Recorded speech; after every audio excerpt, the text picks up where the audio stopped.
Broadcasting from the business capital of the world, this is the Podcast Business News Network. Hey, welcome back, everybody. We have chakras in our body. They harness energy. They can make life better, sometimes a little more challenging, depending on your energy situation per chakra. And in our talks, we've been looking at each of those 7 main chakras and what they do. We're up to the last one, the top one, number 7. And she's going to help us out with that. She's the owner and creator of Satya Yoga in Florida. And she is Frankie Hart. She's back with us. Hey, Frankie. Hello, Steve.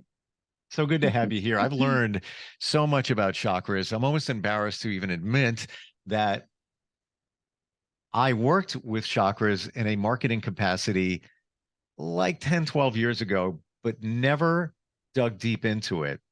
And I made a mistake. It was there in my face. All of this was right there.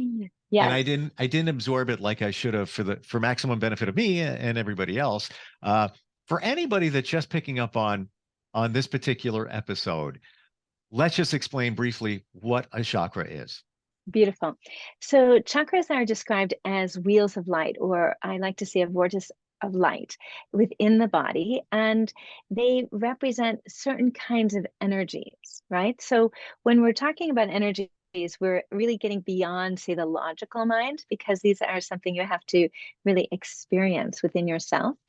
These 7 primary chakras lie along the spinal column, with the root chakra being there at the pelvic floor, the tailbone, and then moving up to the crown chakra, where we are today, at the top of the head, or even some scriptures say just above the top of the head. So in the crown chakra, we might be even a little bit beyond the physical body. Now I'm even more intrigued to dig into chakra number 7 today and see where we're going to go with that. So what should we know about the 7th chakra? What's it called? The 7th chakra is called the crown chakra, and the Sanskrit name for it is Sahasrara. This word means and represents a 1,000 petaled lotus that you often see depicted as this beautiful lotus at the top of a guru's head, right? And the idea is that the 1,000 represents infinity. Interestingly, in the traditional medicine of Chinese medicine, Chinese healing, there is another point called the Bai Hui, which is at the top of the head. And the Bai Hui translates to the place of 100 meetings, also 100 being representative of infinity. So here we understand that this is where our physical experience ends in a way and transcends to our sense of ourself as a spiritual being.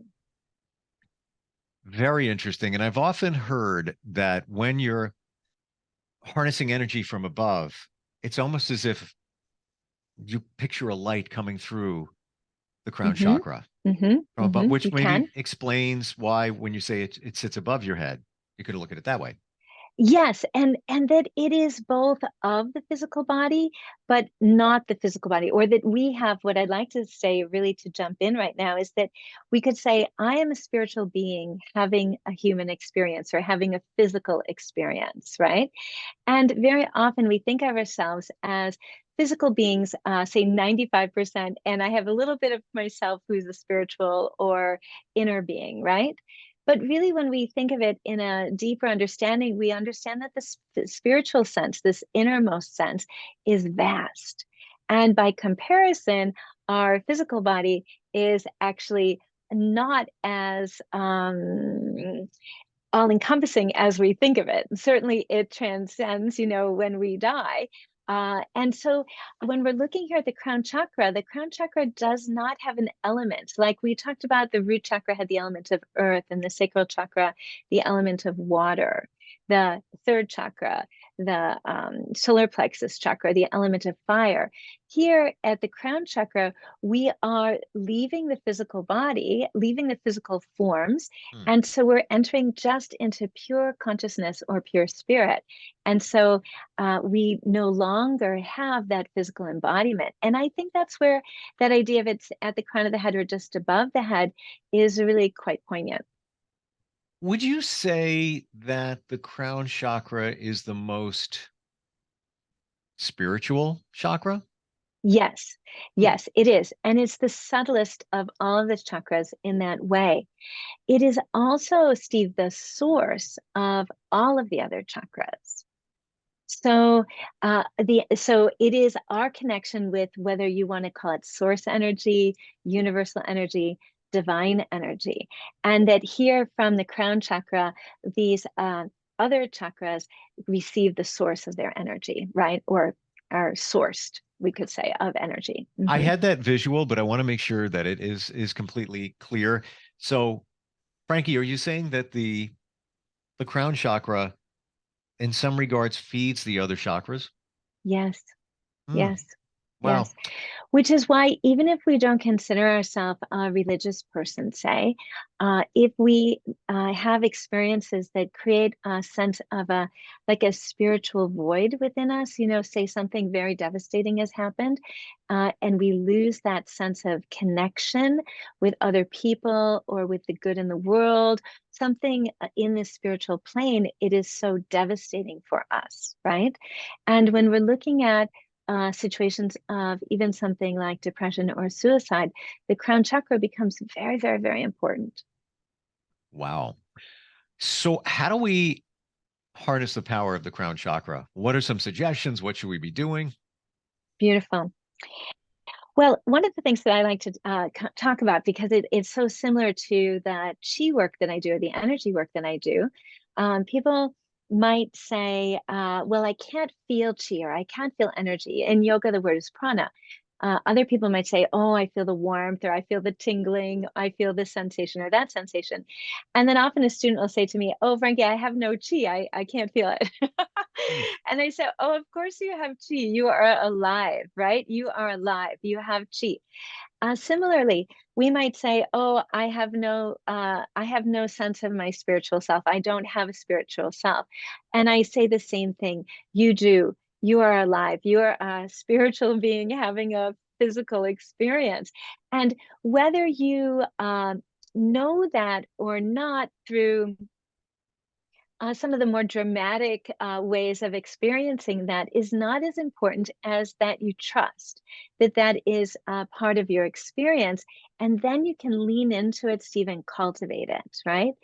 So, one of the things that I was telling my class earlier today is that, say you're still working and your boss is asking you, what are you producing? What have you done? What do you have to show me? What are you doing?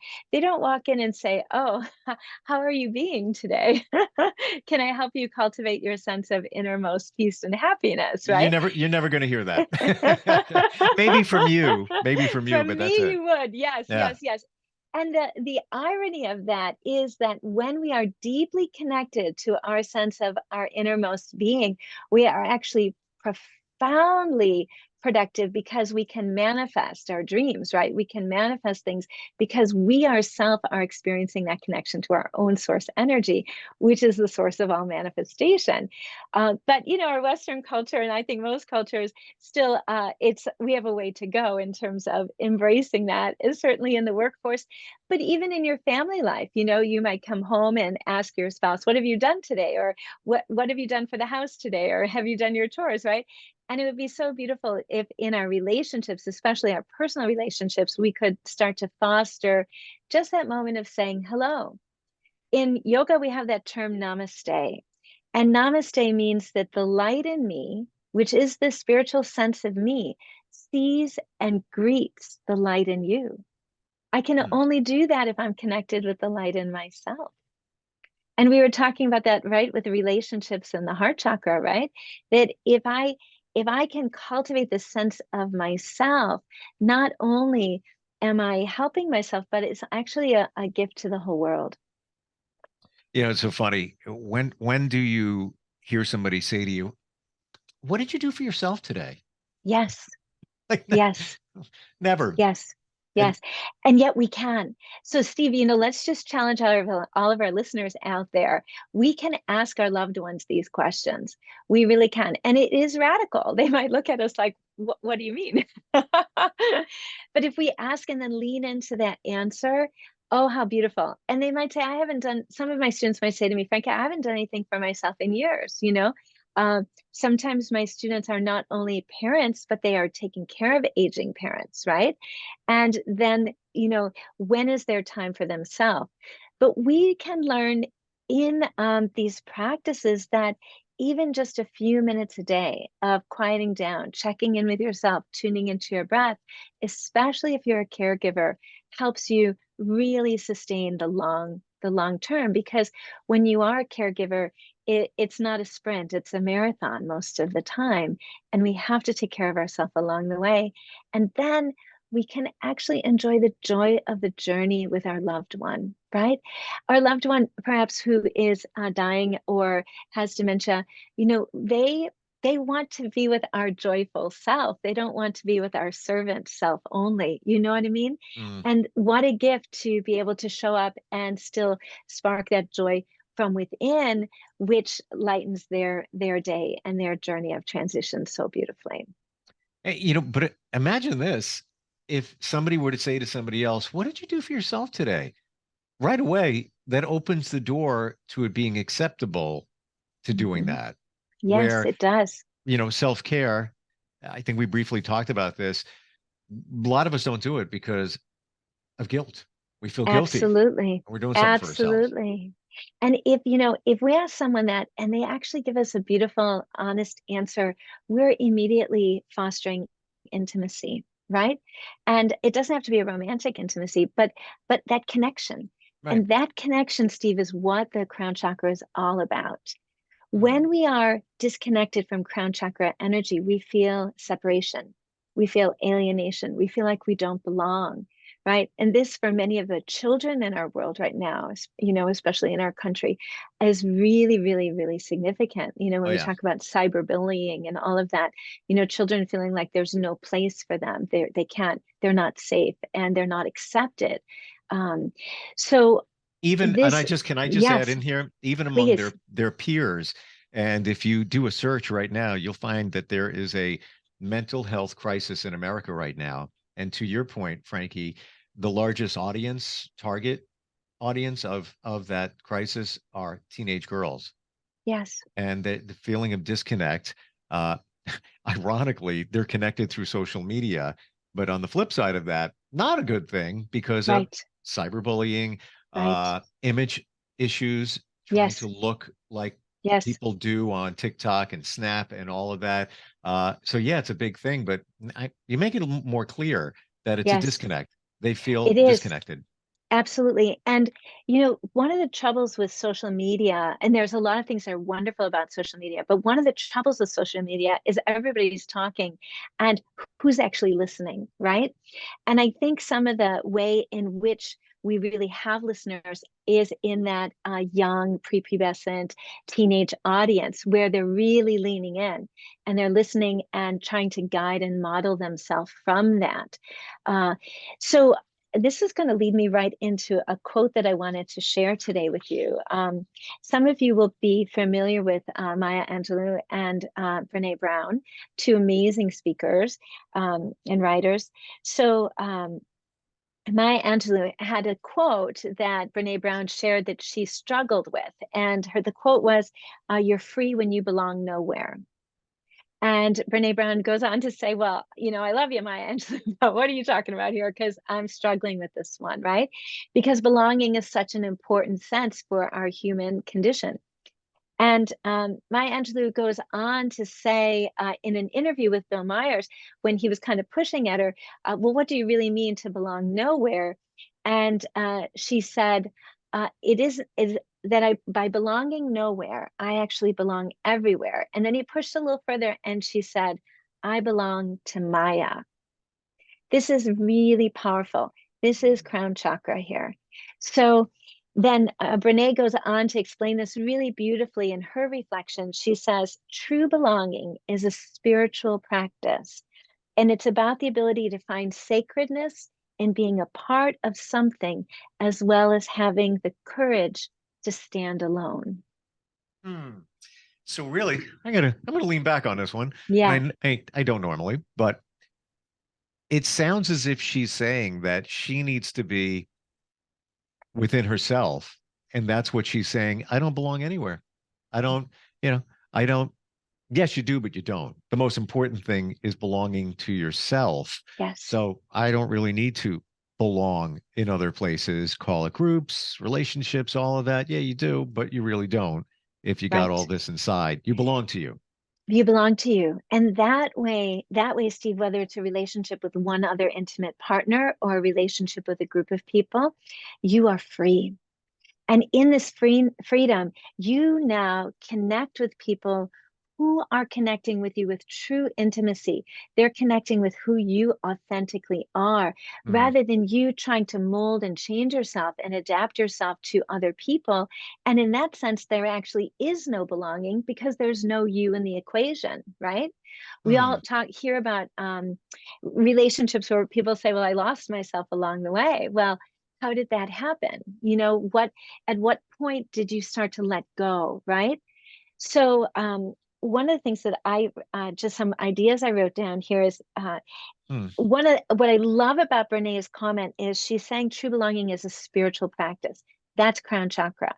She's also saying the ability to find sacredness. Sacredness is the crown chakra, that I myself am sacred and I hold myself sacred. So I hold a great deal of respect for myself.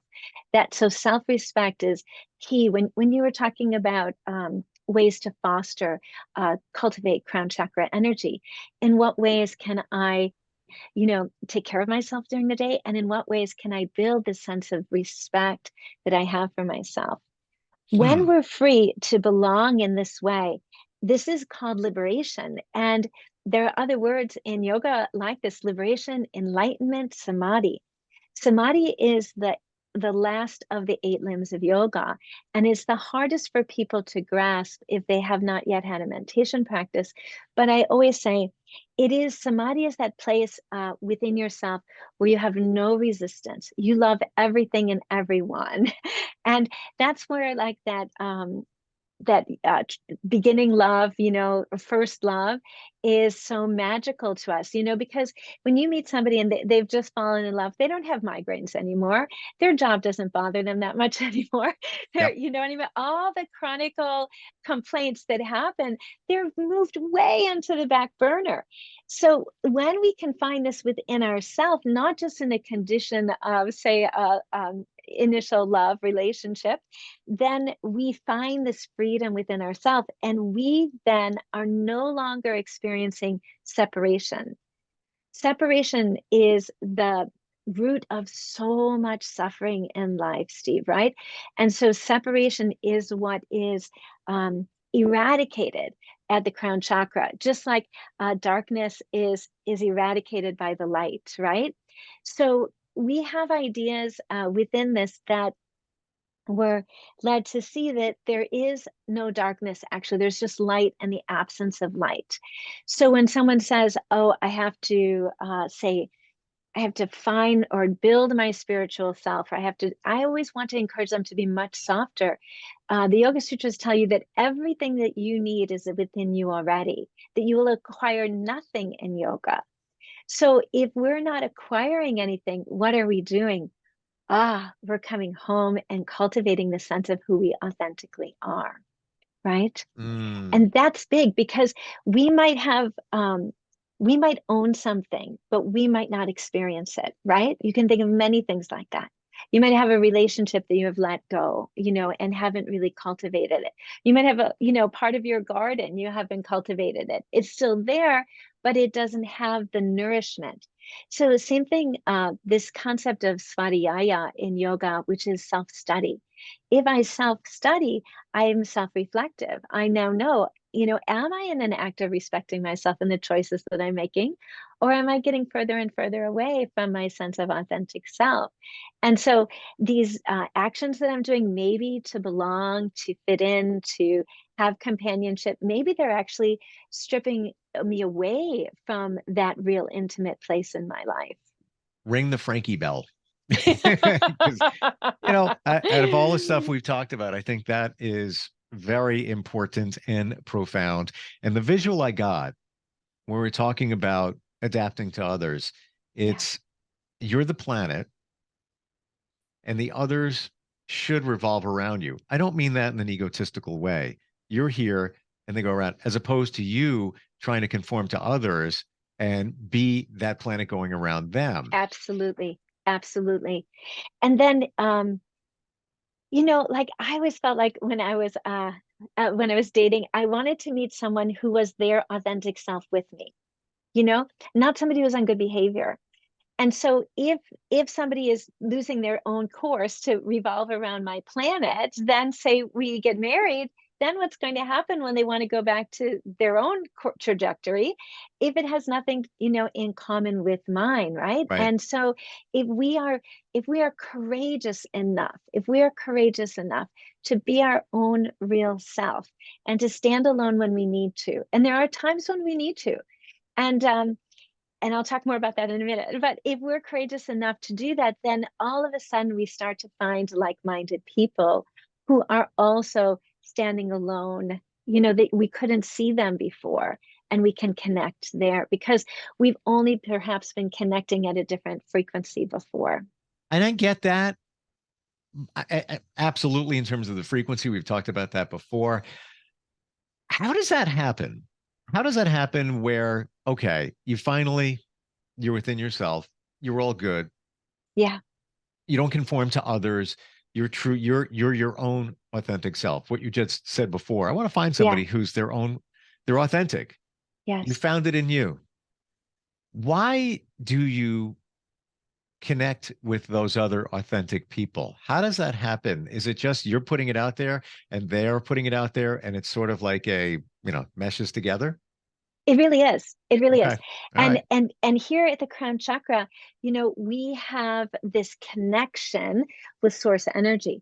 So that which we want to manifest is really set forth on a trajectory when we're connecting in this pure way to our crown chakra.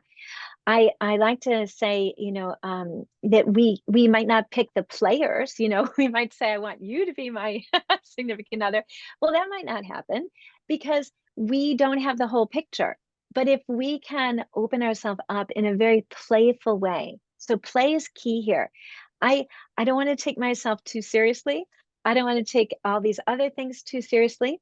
I'm here to play. I'm here to engage in this way. Yep. I want to meet someone else in their playful self because when we're connected in our spiritual sense of self, it's a pretty lighthearted place to be. When you experience something which we mentioned before called samadhi, which is probably the closest, and in the Yoga Sutras, they talk about 7 layers of samadhi, 7 levels. How do you spell So that? Samadhi. Samadhi, samadhi. I asked And because I have a friend, his last name is just that. So now it's something to talk about. wow, We're just yeah, curious. When you say that's a that name, beautiful last name. right away I hear it. I'm like, I haven't talked to Yes, him in forever. So maybe this is, universe's way of he's saying, hey, coming reach up. out. He's coming up. Absolutely. Yeah. So when you're in a state of samadhi, Steve, everything is beautiful. Everything, Mm. everything that is manifested, all physical form is beautiful. And even things that you don't like I was thinking before the podcast how to explain this. And I was thinking of, because, we've talked about dogs before. My dog might love the smells and tastes of things that I think are really pretty gross. But she thinks they're beautiful, right?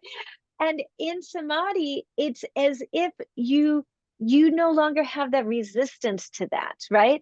So it's hard to explain other than to say that we have no resistance. So when we're looking at things out there, even someone that you might consider someone you don't really particularly get along with, when you see them or reflect on them in a state of samadhi, there is no difference between them and your most loved ones in the pouring outward of love and spiritual energy that you have towards them. So Mm. we really, really, really, really want to be playful as we experience this process because the translation of this is blissful. When we come to this Anandamaya Kosha, which is the innermost sense of self, that Anandamaya Kosha translates to mean the blissful body. It doesn't mean the hardworking body. It doesn't mean the super severe aesthetic, where you haven't eaten or drink anything and you're wearing scratchy clothes, body. All these images that we have of spiritual enlightenment, but they say blissful body. And so when we connect with that innermost sense of who we are, everything that we experience changes and gets better, because even the thoughts we have, Steve, are manifestations. So as I have a thought, I'm creating that thought. So if we back up, I have an experience through one of my senses. I see something. Now, through my consciousness, I have a thought about that. Is that thought a good feeling thought, or is that thought a negative thought that is based on old experiences, right? The higher I move into these states of samadhi and connect with my spiritual self, the more I understand that, that's not necessarily the truth. That's just an old reaction happening. And I can open myself up to really experience the present moment and It's all of the powerful beauty stuff. of that present moment. Yeah. It's powerful stuff when you can have that realization and I guess make that correction when you. And can we say adjustment? Because Thank you. it's like adjusting frequencies, right? Yeah. Like Yeah. tuning your dial, tuning your frequency. Yeah. Like a radio dial. Yeah. Let me, exactly. Stations coming in. It's not like totally clear. That's Let me make exactly adjustment. right. That's Okay. right. And I really have loved how we brought in music to our podcast with the chakras. So today, the song I want to bring into us is the Beatles' Across the Universe. And there is a really beautiful stanza in here where they say, sounds of laughter, shades of life are ringing through my open ears, inciting and inviting me. Limitless, undying love, which shines around me like a million suns. It calls me on and on across the universe. Jai Guru Deva Om. Wow. That is super powerful stuff. I love the Beatles. And I never liked them when I was younger. It's only been in like the last, 10 years or so where I really listened. I didn't really listen. I listened, but I didn't listen. Exactly. But And they especially, I think, after their trip to India, they started to have a lot more to say, right, for us to really lean into. And the other song that I pulled up is Cat Stevens. And Cat Stevens was someone I fell in love with way back in college, and so I've been a Cat Stevens fan forever. You mean Yusef? Yes, exactly. Thank you. Yep. That's exactly right. So his song Moonshadow, there's this verse in here where he says, did it take long to find me? I ask the faithful light. Oh, did it take long to find me? And are you gonna stay the night? This is really beautiful crown chakra question, because when we are connected with our crown chakra, we might ask the light of ourself, are you going to stay? Because I didn't feel this good before, and I'm afraid that this is going to go away, right? I'm afraid of losing this connection. And so what I want to give us this concept that it is not the light that leaves us. We turn our awareness away from the light. And when we start to understand that, I think it's a great ray of hope that there is never the absence of that light for us. That light is always there, but we have turned away from it. Why? And so, why do we do that? Why do we do that? I think life experience, and I'm going to give an example here, Steve, that I think of with trauma. If say you're a young child who's experiencing trauma, maybe some kind of abusive relationship from a parent, it is a lot easier for a young child to say something is wrong with me than mommy or daddy doesn't love me. Because we want to be lovable. And it's less painful to say there's something wrong with me than to say mommy doesn't love me or daddy doesn't love me. And so we start to tune away from our own light, from our own bliss, from our own sense of respect and self-worth. And then that becomes a pattern in a way, doesn't it? And it takes some cultivation and great courage. And it's worth every bit of the journey out there, people, to get some support, and not too much, not too fast, with adequate support. That's the way to approach this, to let that light come back and shine in you. It's Yeah. so profoundly important. It's been said, go to the light in a different way. Yeah, In this way, we mean go to the light. Follow the light. absolutely. Yeah. Absolutely. Follow the light, and the light is within. I belong to me. I belong to me. And when I belong to me, I belong everywhere. And Mm. that light that is in me, like we say in Chi healing, that universal energy, so universal energy, this light surrounds you and passes through you. So it is within you, but it's also dynamic and it's flowing. So we're not stagnant either, right? We're not stagnant as physical bodies, and we're not stagnant as spiritual beings either. We're here, we're evolving, and collectively we're evolving as well.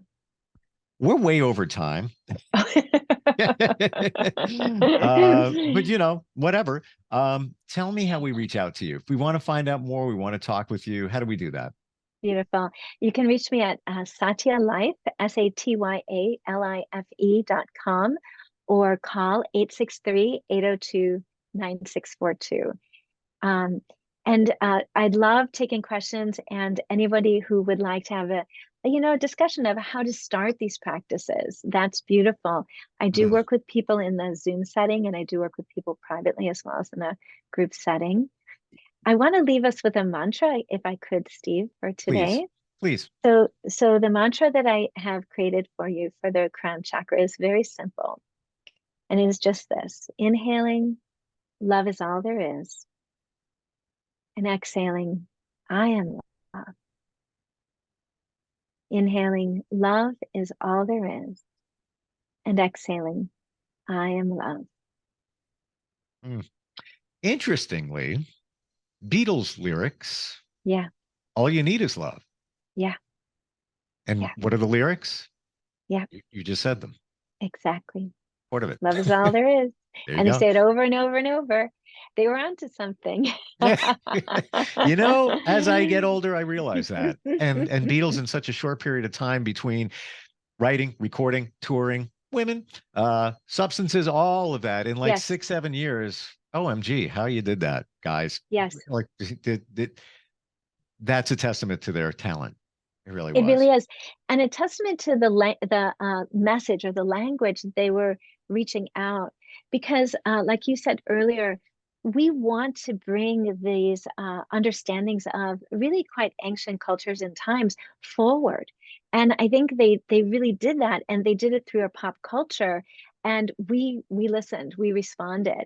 Yeah, And that's what's important, is that we want to move these ideas forward into our daily life, right? Not to keep it something up on a shelf somewhere. for sure. Yeah, and made it mainstream. All these things, and we're talking about 50, 60 years later. One popped in my head, song talking about music. You talked about Shine, Light. Yes. Collective Soul is the group. Early 2000s, song is called Shine. And the main lyrics I'm hearing is Heaven, let your light shine down. But the song is kind of about the crown chakra. If you look at the lyrics, Mm-hmm. teach me how to Mm-hmm. speak, teach me how to hear, all of Yes. that. And again, Yes. Heaven, let your light shine down. I don't mean that in a religious Yes. reference. I mean that in Right. a spiritual, universal Absolutely. reference. Yeah. Absolutely. Wow. Absolutely. And we've mentioned this before, but sometimes people are nervous if they are from a religious background, that yoga is religion. And I always say to people, yoga is not a religion, but it is a spiritual practice. And so if Mhm. you have a religious practice, it will just make you lean into your religious practice all the more. Or you could And just if turn you, it around and say, yoga is my religion. that's right, And you want to can as practice? well. Exactly. Frankie, it's always wonderful. And I really mean that, talking with you. And Thank I you. kind of wish there were like 15 chakras, because we've hit them all here, all seven. Yes. But so impactful, so interesting, so detailed. And just the recipe for a great life is right there with all seven of them, and your teachings behind them. So I truly appreciate it. Thank you. Thank you, Steve. Thank you. And look forward next time we get a chance to talk, whenever the universe says that's going to be. Absolutely, absolutely. And I just want to encourage everybody out there to lean into yourself, and explore this journey. It's a magical one. Yeah. All you need is love. All you need is love. All right, Namaste. we'll talk soon. Thank you. We'll be right back. Are you looking for even more of the podcasts and hosts that you love? The Podcast Business News Network is proud to announce that you now have even more ways to listen live. Check out the MyTuner Radio, online radio box, and Simple Radio apps on iOS and Android, or find us online. Search for Business News Network on mytuner-radio.com, or search Podcast Business News Network on streama.com and onlineradiobox.com/US. Take your podcast on the go and don't miss a minute of the action.